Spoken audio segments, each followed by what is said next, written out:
Good evening everyone, good evening. I welcome you all again to NEET Elite. I hope all of you are doing great, having a good time. So people, just let me know fast in the chats first of all if I'm perfectly audible and visible to everyone. Hello Sana, hi Ashwarya, hello Ashwa, hello Madhumita. Welcome back everyone, hello Ishpreet, hello Harsh. Welcome back, hello Kesavan. Welcome back everyone, welcome back. Just let me know fast in the chats first of all if I'm perfectly audible and visible to everyone. Yes, hello Uzma, hi Afshan. Welcome back everyone, welcome back. Welcome back. I'm doing great Nandini, how are you? Just give me a second, let me fix the things. We'll be starting, yeah? Just give me a second people.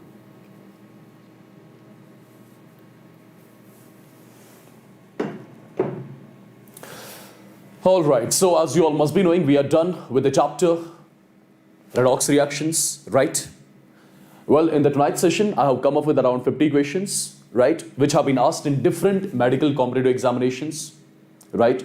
Let's try to solve these 40-50 questions from the chapter Redox Reactions, and you can expect similar type of questions in your upcoming NEET 2022 examination as well, right? And by solving these questions, you'll get to know the level of the examination as well, okay?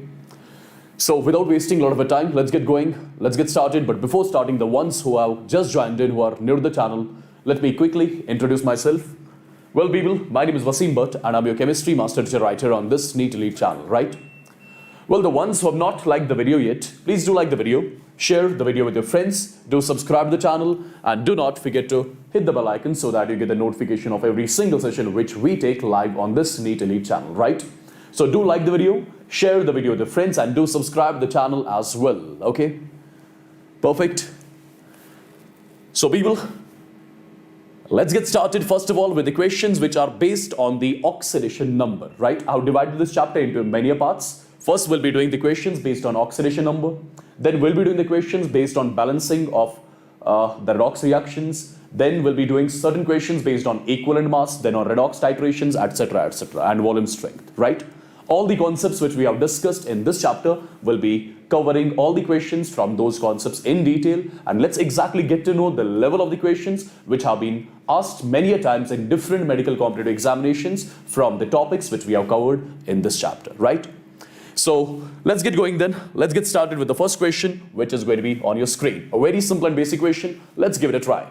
See guys, which of the following molecules can act as oxidizing as well as a reducing agent? The question has been asked in AIMS examination, right? Just let me know fast in the chats, what do you think about this one? I've told you many a times in the redox, which all species behave like oxidizing as well as reducing agents. What do you think about this, people? Give it a try. If you remember, I've told you during the sessions, H2O2, right? Hydrogen peroxide. H2O2, hydrogen peroxide. It is the one which sometimes behaves as the oxidizing agent in one reaction, and in another reaction it behaves as the reducing agent, right? If you remember, I've told you in the sessions, your H2O2, in some of the reactions, it gets converted into O2, and in some of the reactions, it gets converted into H2O, right? Well, people, have a look exactly what I'm going to talk about now. If you look at the oxidation state of this oxygen right here in this hydrogen peroxide, it's -1. The oxidation state of oxygen over here is 0. The oxidation state of oxygen right here is -2, right? Well, in the first process, when H2O2 will be getting converted into O2, the oxidation state of oxygen is increasing. Increase in the oxidation state is what we call as oxidation. So in the first case, H2O2 undergoes oxidation and behaves like the reducing agent, right? In the similar way, -1 to -2, decrease in the oxidation state is what we call as reduction. So in the second process, H2O2 undergoes reduction. So it is going to behave like the oxidizing agent, right? So H2O2 is a particular substance which in some reactions, it behaves like the oxidizing agent, and in some of the reactions, it behaves like the reducing agent, right? When it acts as the reducing agent, H2O2 gets converted into O2. When it behaves like the oxidizing agent, it gets converted into water. As simple as that. So option C was supposed to be the correct one among all, right? Let's move on, people, to one more question. Look at this question. The question has been asked in AIMS 2016, right? Have a look exactly how this sort of a question is to be done. A very simple and basic question, right? A very simple and basic question.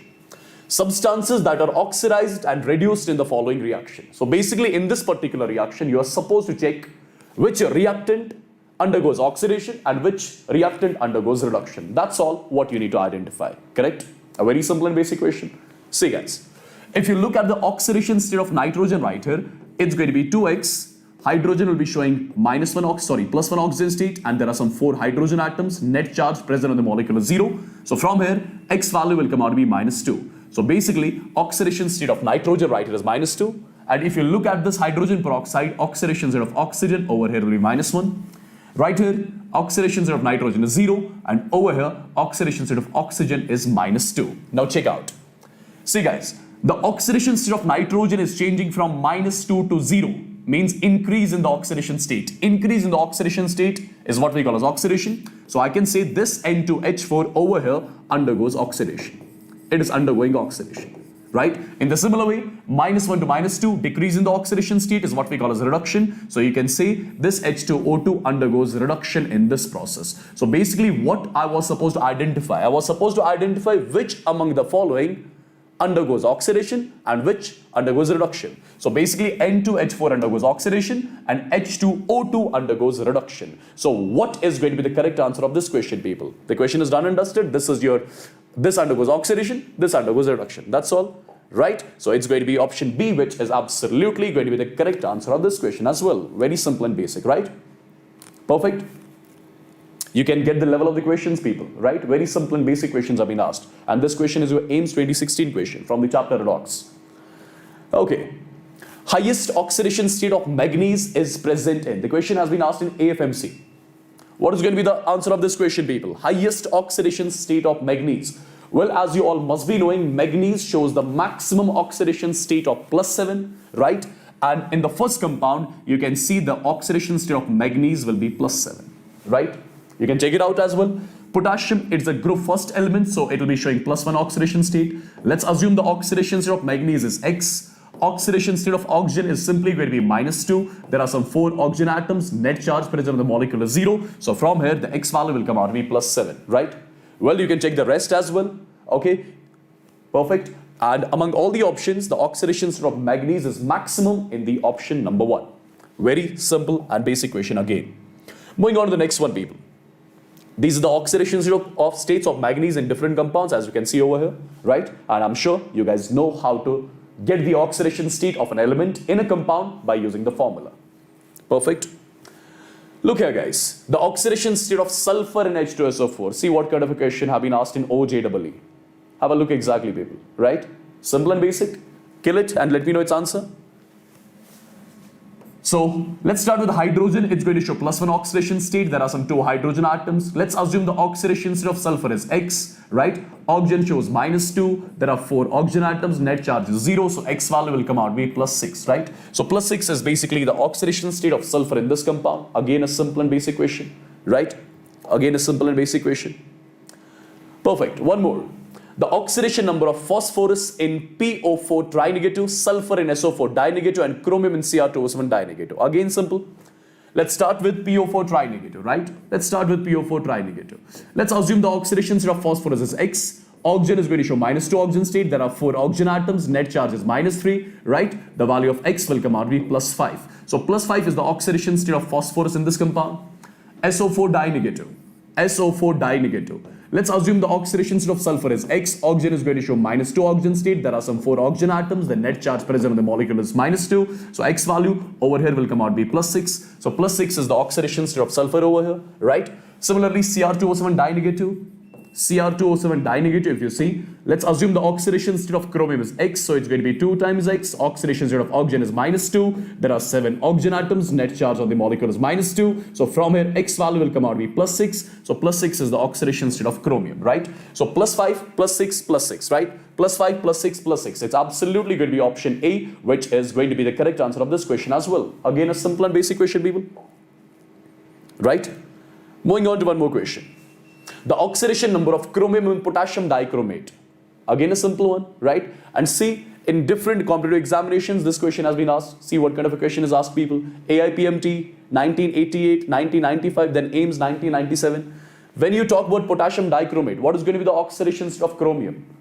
K2Cr2O7. Oxidation state of chromium is going to be +6, right? Yes, you can watch the session, no issues at all. Right? It's absolutely going to be +6, right? No need to solve this question. You guys will be knowing it absolutely. In the conversion of Br2 to BrO3 negative, the oxidation number of bromine changes from AFMC. See guys, Br2 is getting converted into what? Br2 is getting converted into BrO3 negative, right? There is no charge present on this bromine, oxidation state 0. Oxidation state of this bromine is +5. When you check it, x minus 6 is equal to -1, x is +5. So 0 to +5 is going to be the final answer. 0 to +5, right? Simple question again this was. Perfect. Moving on to one more question, people. The oxidation state of iodine. The oxidation state of iodine in these different compounds. You can check it out one by one. Right?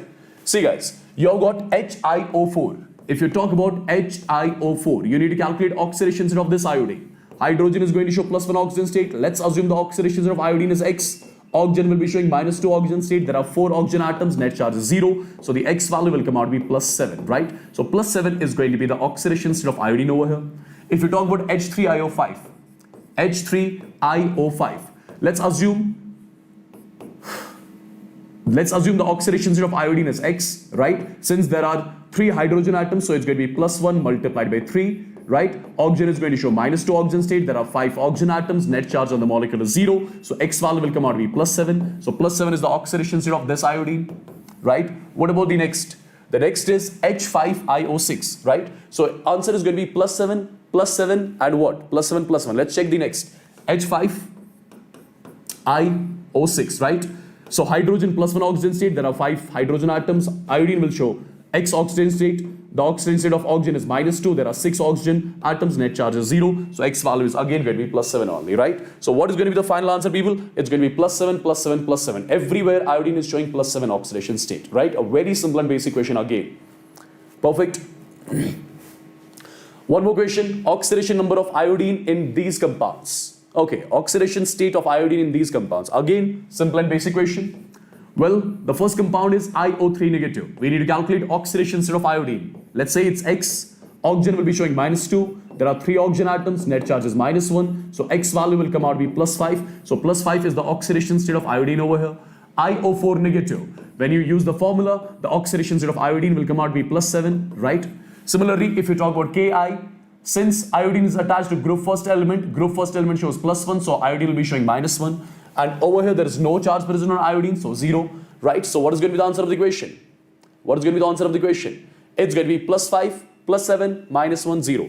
+5, +7, -1, 0. It's option C, which is going to be the correct answer of this question, right? Perfect. Right, people, a very simple and basic question. Let's move on directly to one more question then. The oxidation state of chromium in CrO6. The question has been asked in NEET 2019, right? And if you remember in the normal sessions only, I've told you, I've shown you the structure of the CrO6. CrO6, it has got the structure like this.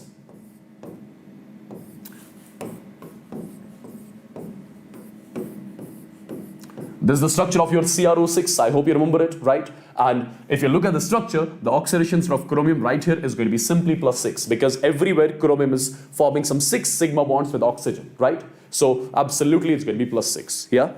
I hope you remember. I've shown you in the normal sessions as well. So +6 is the final answer of the question.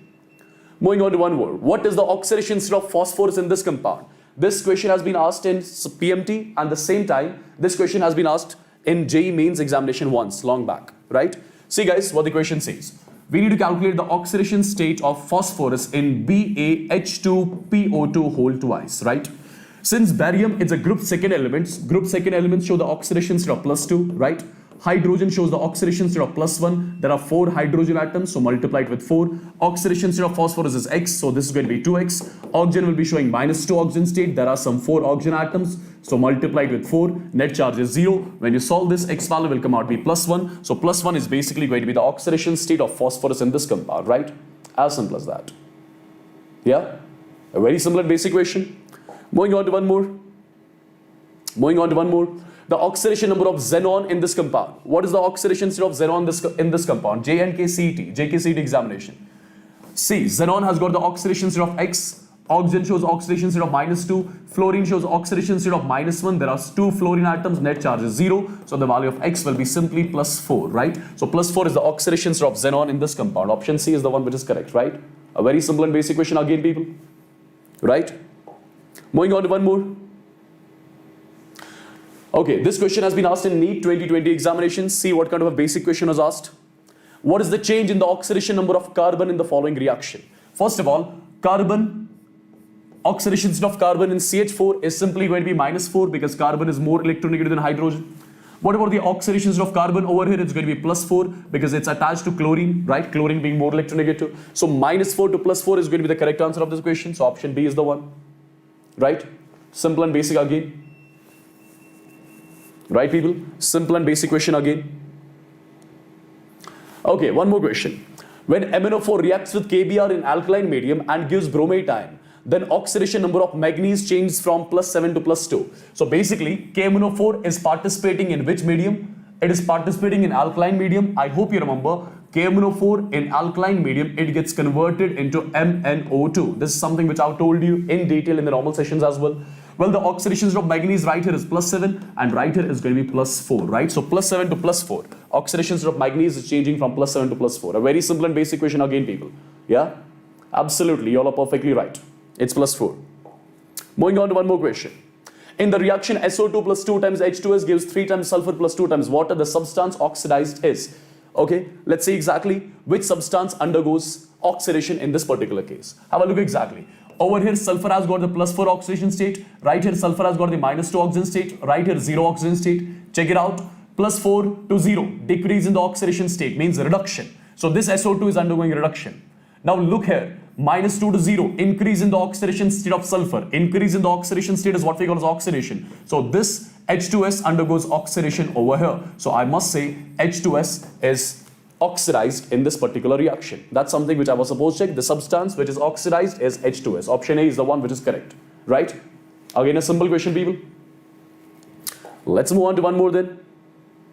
Let's move on to one more. In the reaction Ag2O plus H2O2 gives this. The H2O2 acts as. Have a look. If you look at this particular reaction, people, over here the oxidation state of silver is +1. Oxidation state of oxygen right here is -1. Oxidation state of silver right here is 0. Over here it's -2, right here it is 0. Perfect. Well, check. Oxidation state of silver is changing from +1 to 0. Decrease in the oxidation state is what we call as reduction. So this species is undergoing reduction over here. If it is undergoing reduction, so it's going to behave like the oxidizing agent. And if Ag2O is the oxidizing agent, that means H2O2 is going to behave like the reducing agent, right? I need to check H2O2 acts as what? H2O2 acts as the reducing agent in this particular question, right? Perfect. Again, simple and basic. Again, simple and basic.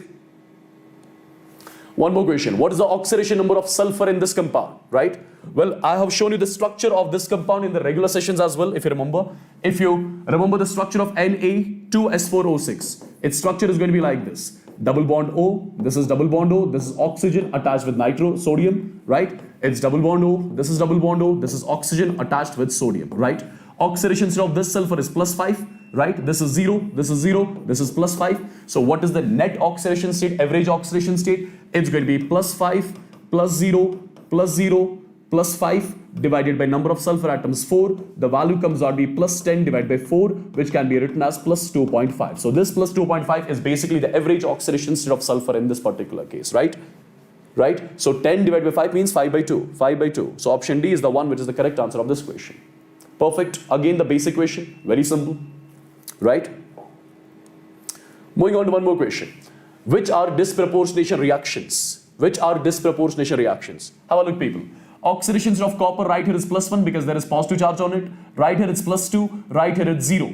+1 to +2. Increase in the oxidation state. +1 to 0. Decrease in the oxidation state. Well, the oxidation state of same element is increasing as well as decreasing simultaneously. So this Cu positive is undergoing disproportionation. So this is the example of disproportionation reaction, right? Similarly, MnO4 di-negative. Oxidation state of manganese right here is +6, right? Oxidation state of manganese right here is +6. Okay. So oxidation state of manganese right here is going to be, this is MnO4 negative, it's +7. Oxidation state of manganese right here is +4. +6 to +7, increase in oxidation state. +6 to +4, decrease in the oxidation state. So it undergoes disproportionation as well, right? Similarly, this is KMnO4, right? Its oxidation state of manganese right here is +7. You can calculate over here as well, right? So it's going to be MnO4 di-negative basically, right? MnO4 di-negative, wherein the oxidation state of manganese is going to be +6. Right here the oxidation state of manganese is +4. So +7 to +6, decrease in the oxidation state, +7 to +4, again decrease in the oxidation state. So this is not undergoing disproportionation. Well, you can check the next one as well. So next one is obvious, it's not undergoing disproportionation, right? So 1 and 2 are the ones which are the examples of the disproportionation reactions, right? Perfect, people. Again, a very simple and basic question this is. Okay, moving on to one more. Which substance serves as the reducing agent? Which substance serves as the reducing agent? See, this H positive, it talks about the medium in which the reaction takes place. H positive means this reaction is taking place in the acidic medium, right? This is something every one of you would be knowing. Chromium has got the oxidation state of +6 right here. Nickel does not have any charge, so its oxidation state is 0. Right here it's right here it's +3, and right here it's +2. Now check it out. +6 to +3, decrease in the oxidation state means reduction. So this substance is behaving like the oxidizing agent, right? This is behaving like the oxidizing agent. If this is the oxidizing agent, automatically this becomes the reducing agent. So I was supposed to check which one is the reducing agent. So nickel is the one which is the reducing agent, right? Again, the simple question, guys. Okay, moving on to one more. The oxidation numbers of hydrogen in the following. Well, as I've told you, whenever you see hydrogen attached with either group 1 element or group 2 element, right? Oxidation state of hydrogen is going to be taken as -1, right? Whenever hydrogen will be attached with either group 1 or group 2 element, the oxidation state of hydrogen will be taken as -1. So it's -1 here, -1 here, -1 here. Because in all the three species, hydrogen is attached with the group first or group second element, right? So it's -1, -1, -1. Option C is the one which is correct, right? Okay. Moving on to one more question. Oxidation state of sulfur in these compounds. What is the oxidation state of sulfur in these compounds? Over here, there is no charge on sulfur. Right here, it's -2. S2F2, it's going to be what? It's going to be +1 when you calculate it, right? So 0, -2, +1. 0, -2, +1 is basically going to be the answer. So option D is the one which is the correct answer of this question as well. Right? AIMS 2000. Perfect. Now let's see exactly the questions which are based on the balancing. Right? Till now the questions were directed from the oxidation part, oxidation state part. Now exactly let's see what all questions have been asked from the balancing part. Right? See, this is the first question which is on your screen, and I have told you already the method by means of which we try to balance the reactions, and the simplest of all the methods to balance the redox reaction is oxidation number method. You just need to calculate the N factors, just crisscross them, done and dusted, right?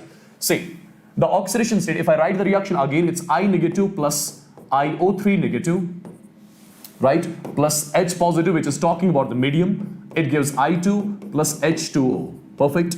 See, the oxidation state of iodine right here is -1. The oxidation state of iodine right here is +5. Oxidation state of iodine right here is 0. Okay. Now check, guys. -1 to 0. -1 to D 0. What is the change in oxidation state? Final minus initial. Value comes out to be 1. So N factor of this species over here is 1. +5 to 0. Decrease in the oxidation state. +5 to 0. What is the change in oxidation state? Final oxidation state minus initial. The value comes out to be 5. Its N factor is 5. Just crisscross these N factors. Make this 5 as the stoichiometric coefficient over here. Make this 1 as the stoichiometric coefficient over here. What was I supposed to check? The coefficient of I negative, IO3 negative, and H positive. Well, I got the coefficient of I negative, that's 1. I got the coefficient of IO3 negative, that's 5. 1, 5, and there is only one option which says 1, 5, and 6. So no need to balance the other atoms or species, right? You're done. There is only one option which talks about that. Yeah? So option B is the one which is correct. Just get their N factors, crisscross them, get the answer, right? In acidic medium, you balance oxygen after this part. In acidic medium, you balance oxygen atoms by adding water molecules on that side, which is oxygen deficient. And after balancing the oxygen atoms, you try to balance the hydrogens by adding H positives on that side, which is hydrogen deficient, right? That's something which we have discussed in detail. So, wait, what just happened? I just crisscrossed, right?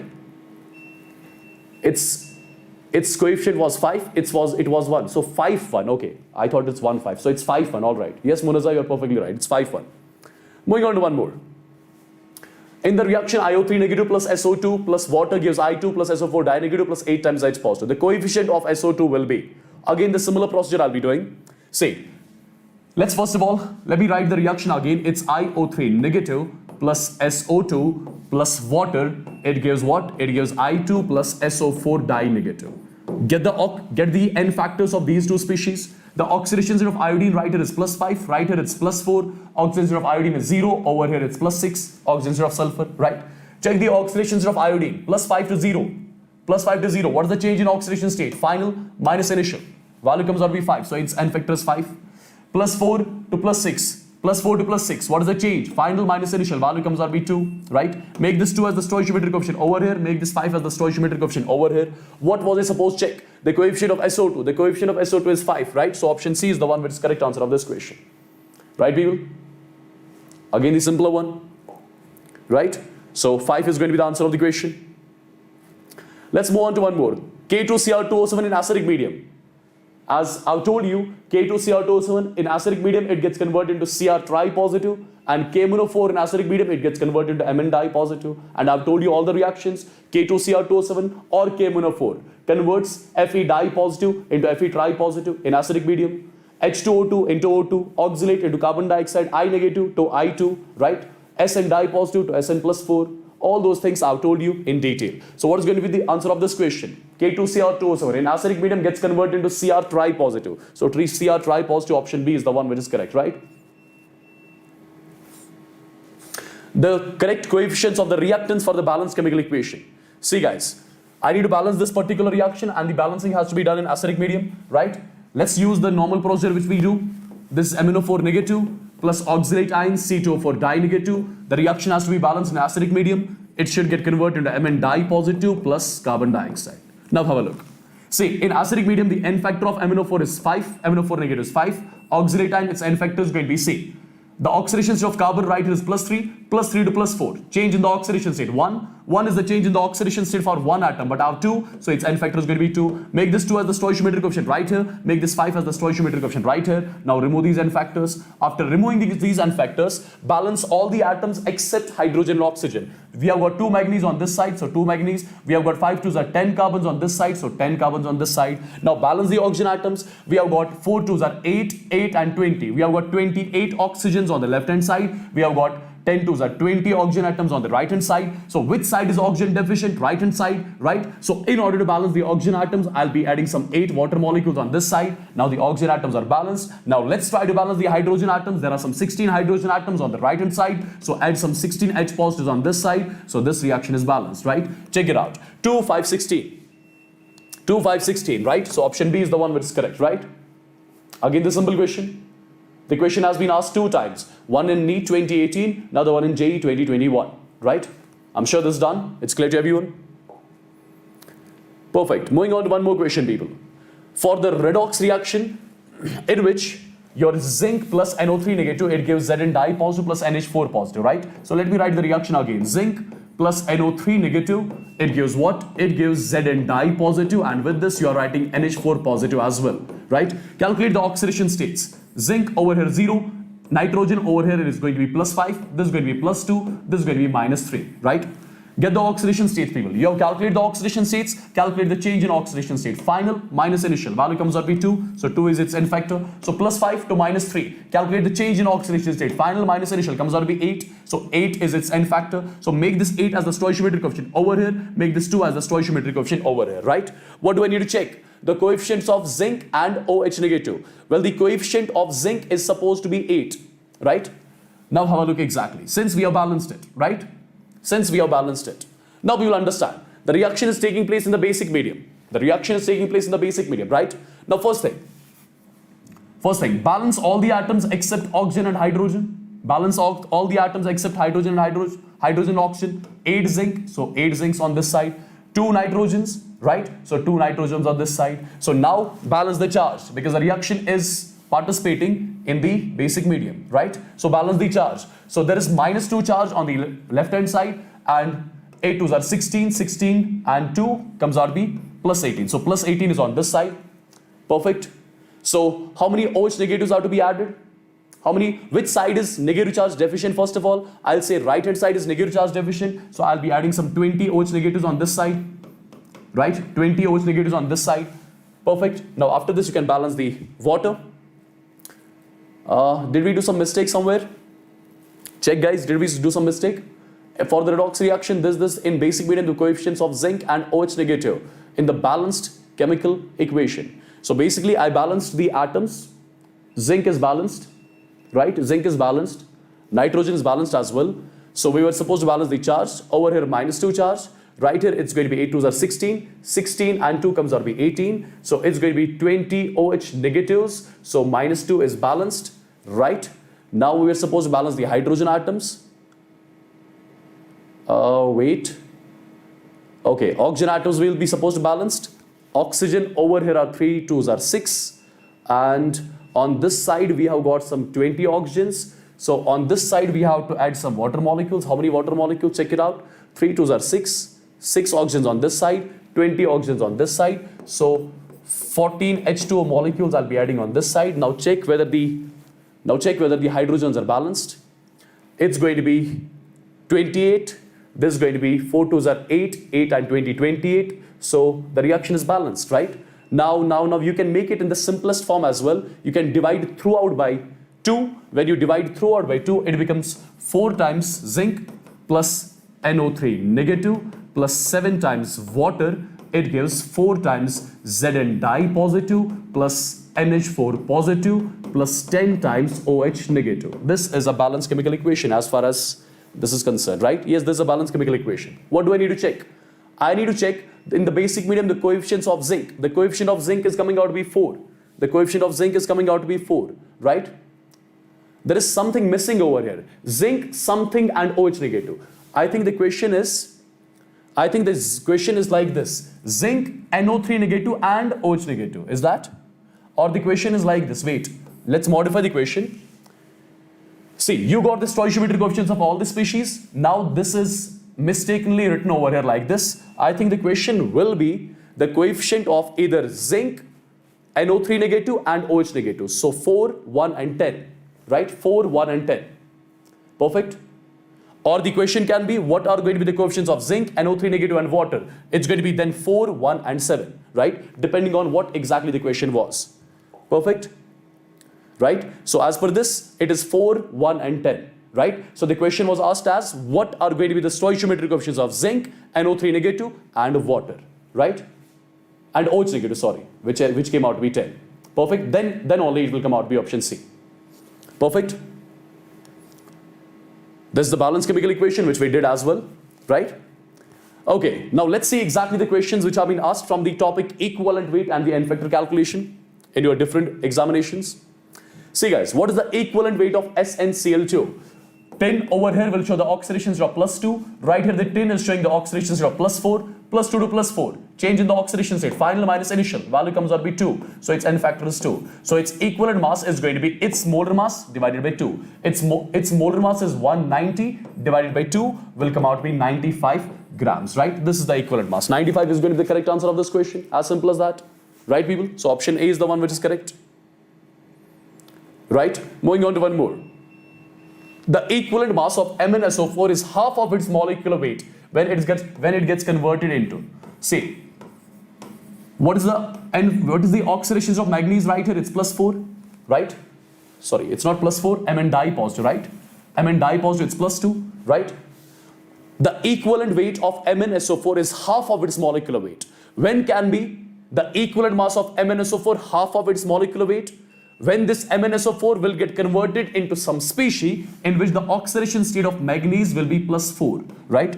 Check among these. Where is the oxidation state of manganese +4? That's in MnO2. So it should get converted into MnO2, right? Then only you can say change in the oxidation state will be final minus initial, which comes out to be 2. Then only its N factor will be 2. Then only its equivalent mass will be equal to its molecular mass divided by 2. So option B should be the final answer of this question, right?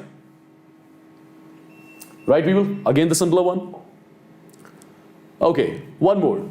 In the standardization of Na2S2O3 using K2Cr2O7 by iodometry, the equivalent mass of K2Cr2O7. As you all must be knowing, K2Cr2O7, it gets converted into Cr tri positive in the acidic medium, right? So if K2Cr2O7, if K2Cr2O7 gets converted into Cr tri-positive, what is going to be its N factor? Check. The oxidation state of chromium right here is +6, right here is +3, +6 to +3. Calculate the change in oxidation state. Final minus initial value comes out to be 3. 3 is the change in the oxidation state for one atom of chromium, but now 2. So 3 2s are 6. So its N factor is 6. If its N factor is 6, then its equivalent mass is going to be molecular mass divided by 6. I mean molecular weight divided by 6. So option B is the one which is correct, right?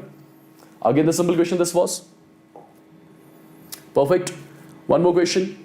In the oxidation reduction reaction, MnO4 negative ions converted into Mn dipositive. What is the number of equivalents of KMnO4 present in 250 ml of 0.04 molar KMnO4 solution? Again, the simple question, people. I hope you remember number of gram equivalents of solute. Number of gram equivalents of solute, and over here I am writing number of gram equivalents of KMnO4 will be simply equal to normality of the solution multiplied by volume of solution in liters. As simple as that. Now, normality of the solution is going to be equal to molarity, which is 0.04 multiplied by N factor of KMnO4 when it's getting converted into Mn dipositive, or you can say N factor of MnO4 negative in acidic medium when it gets converted into Mn dipositive. That's 5, right? Volume in liters. Volume is given to me as 250 ml, so divided with 1000, right? Get the answer. Whatever value you're getting, that's going to be giving you the number of gram equivalents of KMnO4 in the solution. As simple as that, right? Just solve this part, get the answer. It's simple. Normality multiplied volume. Normality is simple. Molarity of the solution multiplied by N factor of solute. Solute is your MnO4 negative. It's getting converted into Mn dipositive. So change in oxidation state is final minus initial. That comes out to be 5. So that's its N factor. Perfect. So final answer after solving this part, you'll be getting it as 0.05. Right? Okay. Moving on to one more. The formula mass of more salt is 392. Okay. The iron present in it is oxidized by KMnO4 in acidic medium. The equivalent mass of more salt is. See, remember guys, in case of your more salt, in the more salt, iron is present in dipositive oxidation state, and when KMnO4 reacts with Fe dipositive in acidic medium, KMnO4 converts Fe dipositive in acidic medium into Fe tripositive, due to which change in the oxidation state of iron will be 1. So I'll say N factor of more salt is 1. N factor of more salt is 1. Right? Because in case of your more salt, Fe dipositive gets oxidized to Fe tripositive, right? With the help of KMnO4, in acidic medium, right? It's not KMnO4 negative, it's KMnO4. Perfect. So if you got the N factor of more salt, you can calculate its equivalent mass, which is going to be molar mass of it, right? 392 divided by N factor. So the value will be option A only, 392 grams. Again, the simple question this was, right? Okay, one more. Calculate the normality of the solution obtained by mixing 50 ml of 5 molar K2Cr2O7 and 50 ml of 2 molar K2Cr2O7 in acidic medium, right? See, again the simple question, we need to calculate the normality of the resulting solution, which is going to be equal to N1 V1 plus N2 V2 divided by V1 plus V2, because we are taking two non-reacting solutions. What is N1? Normality of the first solution will be equal to molarity of first multiplied by N factor of K2Cr2O7. In acidic medium, that's 6, right? Multiplied by its volume, that's 50, plus N2. N2 is molarity of second, multiplied with its N factor, multiplied with its volume, right? Its volume is 50 ml, divided by V1 plus V2. V1 plus V2 is 50 plus 50, that's 100. Just solve it, get the answer. That's going to be the resulting normality of the solution. Again, the simpler one, right? So the final answer will come out to be 21. Okay?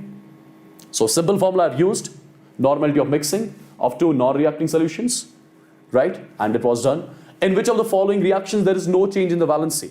In which of the following reactions there is no change in the valency? As far as these reactions are concerned, if I have a look on option C, over here this is barium, dipositive, so +2 oxygen state, right? Sulfur, +6 oxygen state, barium, dipositive, sulfur, +6, right? So oxidation state of none of the element is changing. If oxidation state of none of the element is changing, so it's not going to be the redox reaction, right? So it's not going to be the redox reaction. So no change in valency is happening in option number C. Rest in every reaction, when you see it, when you check it one by one, oxidation state of element will keep on changing during the reaction, right? It is only the option C wherein the oxidation state of elements does not change. Okay? I mean, there will be no change in valency, right? Perfect. Now let's see the questions which have come from the topic redox titration. Okay, the first question. For the decolorization of 1 mole of KMnO4. So basically I'm starting with KMnO4. I'm making it to react with H2O2 in acidic medium. Right? N factor of KMnO4 in acidic medium is 5, you guys know it. H2O2, whenever it behaves like the oxidizing agent or reducing agent, its N factor is going to be 2. I hope you remember it, we have discussed it in the sessions, right? So I'll be just equating their gram equivalents. I'll write number of moles of KMnO4, which is 1, given to me in the equation, multiplied by N factor of KMnO4 is equal. Number of moles of H2O2 multiplied by N factor of H2O2, that's 2. So get the number of moles of H2O2, 5 divided by 2, 5 by 2 is going to be the answer of the equation. So option C is the one which is correct. Just equate their gram equivalents, that's all. Equate their gram equivalents, that's all. Right? Gram equivalents of this should be equal to gram equivalents of this. So number of moles of this multiplied by its N factor should be equal to number of moles of this multiplied by its N factor. We have discussed it in the regular sessions. 5 by 2 is the answer. Look at this question, people. Volume of 0.1 molar K2Cr2O7 required to oxidize 35 ml of 0.5 molar FeSO4. See guys, so K2Cr2O7, you are making it to react with what? You are making it to react with FeSO4, right? So first thing, I hope you remember in acidic medium its N factor is 6. In acidic medium its N factor is going to be 1 because K2Cr2O7 is going to oxidize this Fe dipositive into Fe tripositive in acidic medium, due to which its N factor will be coming out to be 1. As simple as that.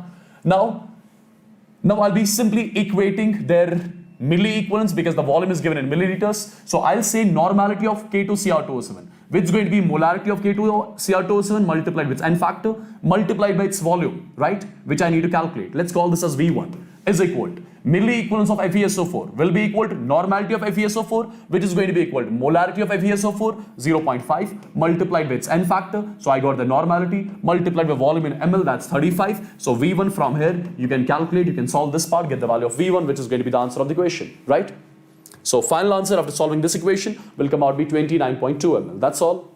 Simple. These sort of questions we have discussed in detail in the regular sessions, right? If you have followed the sessions properly. Okay. Look at this one, people. In alkaline medium, ClO2 oxidizes H2O2 in O2 and reduces itself into Cl negative. So ClO2, it oxidizes H2O2. It oxidizes H2O2 into what? Into O2, and itself gets converted into Cl negative. How many moles of H2O2? How many moles of H2O2 will be oxidized by 1 mole of ClO2? Right. So first of all, I'll be equating their gram equivalents. I'll simply call this as number 1. I'll be calling this as number 2. So I'll clearly say gram equivalents of first should be equal to gram equivalents of second. That means number of moles of first multiplied by N factor of first is equal to number of moles of second multiplied by N factor of second. So number of moles of Cl2 I need to calculate, I guess, right? How many moles of H2O2? Okay. Number of moles of ClO2 are given to us as 1 multiplied by N factor of ClO2. Let's check it out. N factor of ClO2. Let's check it out. Oxidation state of chlorine right here is going to be +4. Oxidation state of chlorine right here is -1. +4 to -1. Change in the oxidation state is 5. So its N factor is 5. N2 I need to calculate. N factor of 2, right? It's going to be 2, right? So N2 value will come out to be 5 divided by 2. That means 2.5. So 2.5 is going to be the answer of the equation. These sort of questions we have solved in detail, people, right? So 2.5 is the correct answer of this question. Again, have a look on this one. Have a look on this one, guys. So number of moles of MnO4 negative required to oxidize 1 mole of ferrous oxalate. I hope you remember, in case of ferrous oxalate, iron changed its oxidation state from +2 to +3 and carbon changed its oxidation state from +3 to +4, right? Due to which its N factor comes out to be 3. I hope you remember, right? And then you have got MnO4 negative. In acidic medium, its N factor is 5. Number of moles of MnO4 negative. So just let me equate the gram equivalents of MnO4 negative and ferrous oxalate. I'll say gram equivalents of MnO4 negative will be equal to number of moles of MnO4 negative.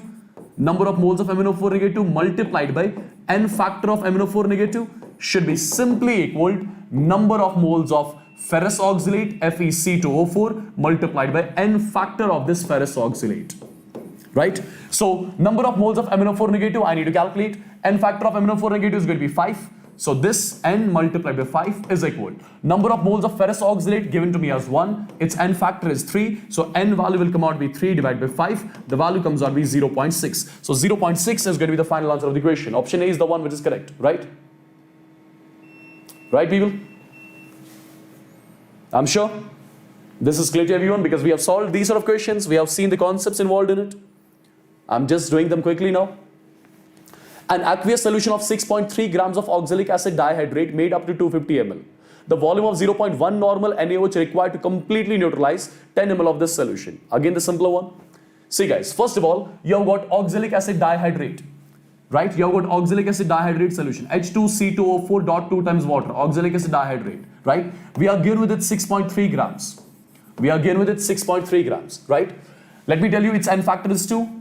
Its n factor is 2, and at the same time, let's calculate its equivalent mass as well. Its equivalent mass is going to be its molar mass divided by its n factor, so the value comes out to be 63. So let me calculate the normality of this particular solution, this oxalic acid dihydrate solution.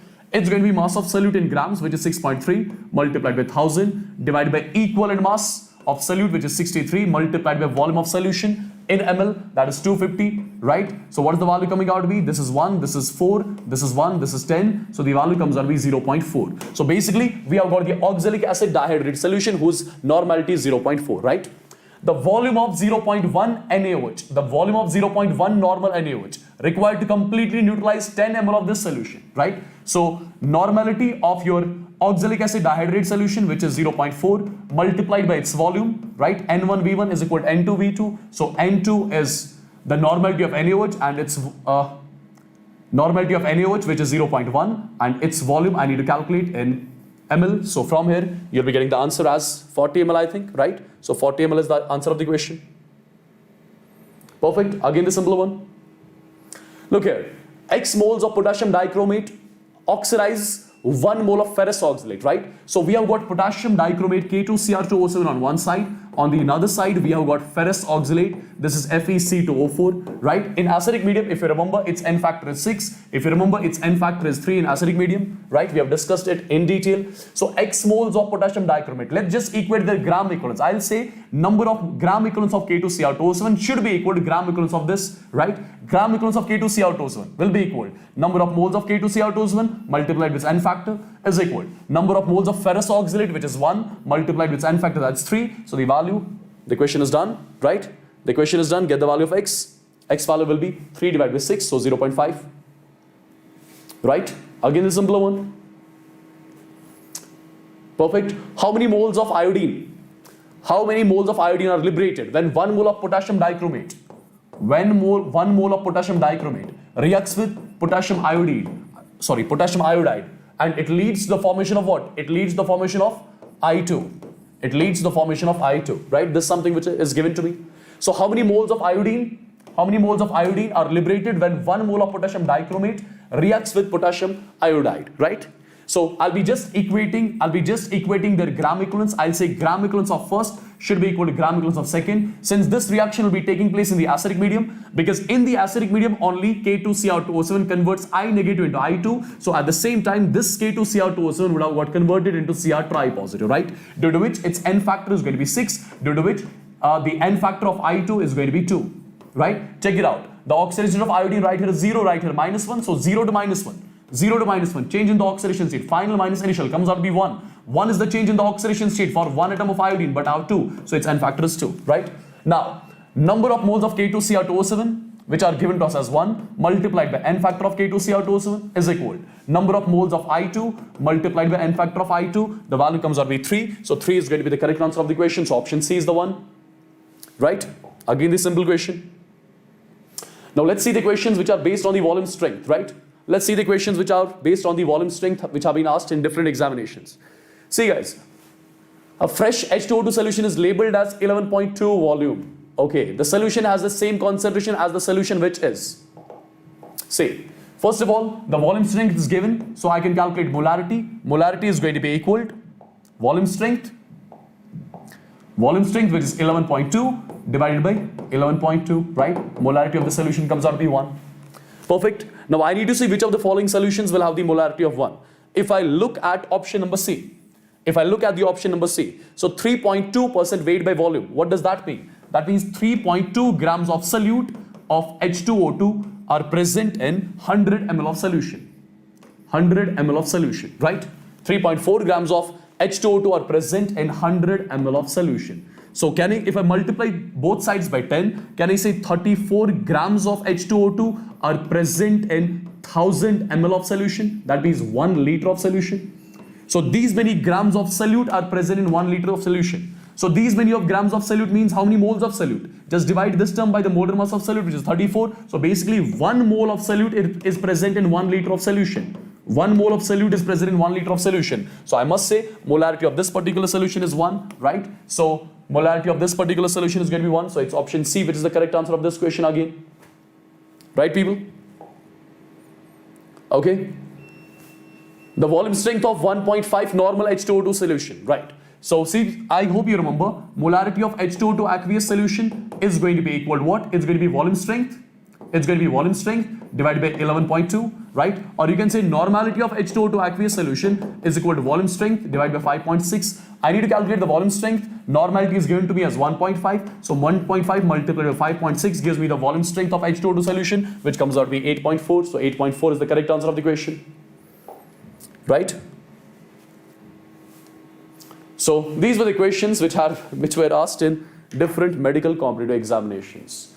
If you have followed the lectures properly, with utmost honesty, you can solve all these questions in lesser time, people, right? The way I solve the questions, in the similar way, you guys can also solve the questions in lesser time, less than 30 seconds, right?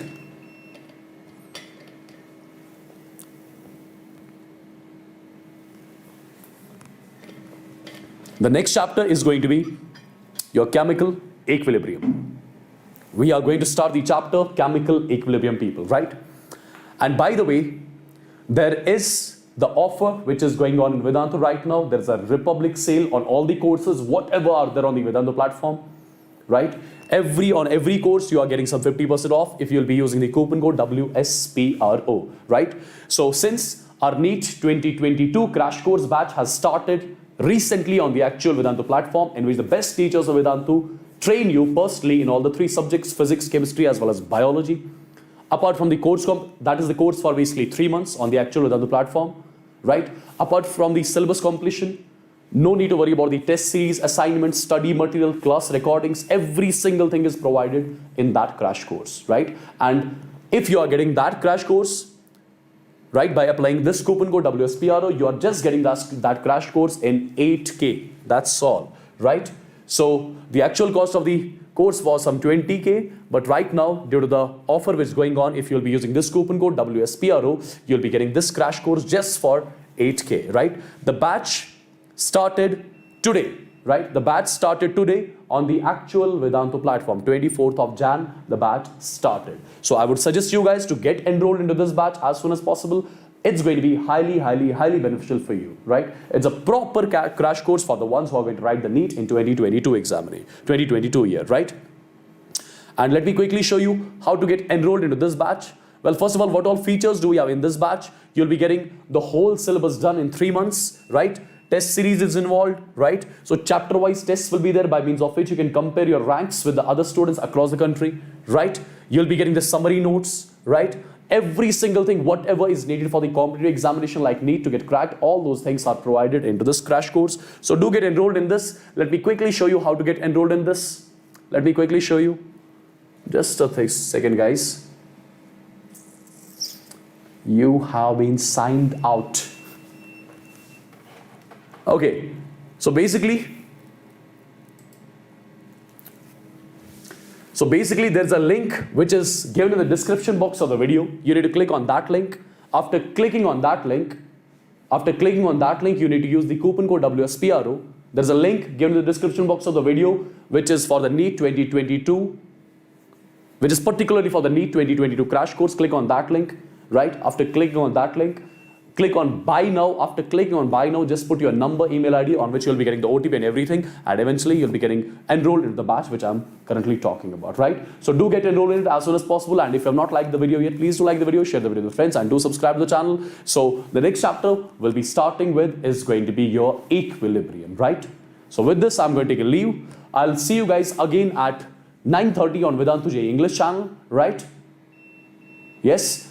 And on that channel, I'm going to do a mock test, a complete chemistry mock test. You guys can also join in. It's going to be helpful for you as well, right? So let me take a leave. I'll see you guys at 9:30 sharp. Till then, you take care. Bye-bye. God bless.